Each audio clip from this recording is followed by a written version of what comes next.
हंडिया block के जसवा गांव में स्थित प्राचीन हनुमान मंदिर प्रांगण में हनुमत जन्म महोत्सव के अवसर पर चल रहे 3 दिवसीय मानस सम्मेलन में मानस कोविद विद्वानों ने अपने कथा के माध्यम से श्रोताओं को श्री रामचरितमानस के रहस्य तथा इसके अध्ययन से मानव प्राणी को होने वाले लाभों व ईश्वर प्राप्ति का सरल मार्ग बताया। कथा के प्रथम दिवस पर वाराणसी से आए मानस कोविद मदन मोहन मिश्र ने कहा, ज्ञानियों में अग्रगण्य तथा अतुलित बल के धाम हनुमान जी महाराज सदैव अपने को छोटा ही बताया। यहाँ तक कि लंका में भी उन्होंने राक्षसों के बीच घिरे होने के बावजूद रावण द्वारा परिचय पूछने पर भी अपना वृतांत नहीं बताया। कहा कि आज तो मानव अपने हम के चलते दूसरे को सम्मान देना भी भूलता जा रहा है। मानस कोकिला काशी की सुधा पांडे ने कहा, भगवान शिव अपने हृदय रूपी सरोवर में मानस की कथा को रखा था। सम्मेलन में भदोही के कमलापति शुक्ला, प्रतापगढ़ के आशुतोष द्विवेदी, काशी के सच्चिदानंद त्रिपाठी, सबदानंद महाराज नैमिषारण्य ने अपने मानस की चौपाइयों के माध्यम से प्रभु श्री राम की कथा का श्रोताओं को रसपान कराया। सेवक रजनीश मौली तिवारी ने कथा में सम्मिलित होने वाले श्रोताओं के प्रति आभार जताया। उसने आकर के कह दिया, मीराबाई ने कहा, एक संदेश हमारा फिर से कह दीजिए, फिर मैं दोबारा मिलने का प्रयास नहीं करूंगा। तो मैंने तो सुना है कि वृंदावन में एक पुरुष रहता है जिसका नाम कृष्ण है। ये दूसरे कहाँ से चले आए जो स्त्रियों से मिलना नहीं चाहते हैं। अभी इनको पता ही नहीं है कि स्त्री क्या है, पुरुष क्या है। किसको स्त्री कह रहे हैं? शरीर को कह रहे हैं। इसका मतलब अभी आपका वो आत्मानुभूति नहीं हुई है, केवल शरीरानुभूति हुई है। जिस दिन ये जान जाते कि सारे शरीरों में एक ही आत्मा निवास कर रही है, तो शायद आत्मबुद्धि से देखते तो हमारे अंदर उनको स्त्रीपन नहीं दिखाई देता। उसने जाकर के गोसाई जी से कह दिया। गोसाई जी आए, मीराबाई के चरणों में साष्टांग दंडवत लगाए। कहा, देवी हमसे बहुत बड़ी भूल हो गई।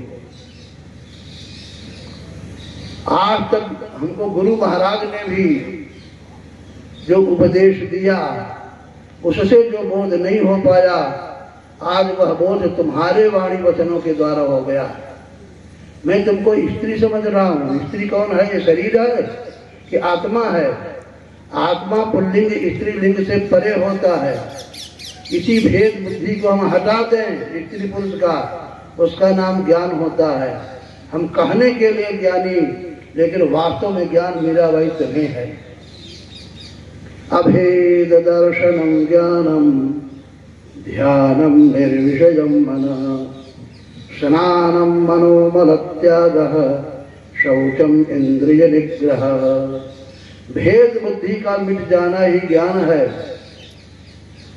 ध्यानम निर्विषयम मनः, हमारा मन निर्विषय हो जाए, विषय से रहित हो जाए, इसका नाम ध्यान है।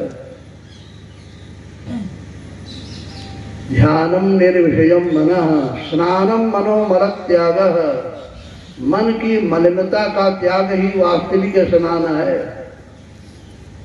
और शुचि पवित्रता क्या है? कहा, इंद्रिय निग्रह है। इंद्रियों के निग्रह का नाम पवित्रता है। केवल गंगा नहा लेने से, यमुना नहा लेने से अथवा सारे तीर्थों का दर्शन करने मात्र से कोई पवित्र नहीं हो जाता है।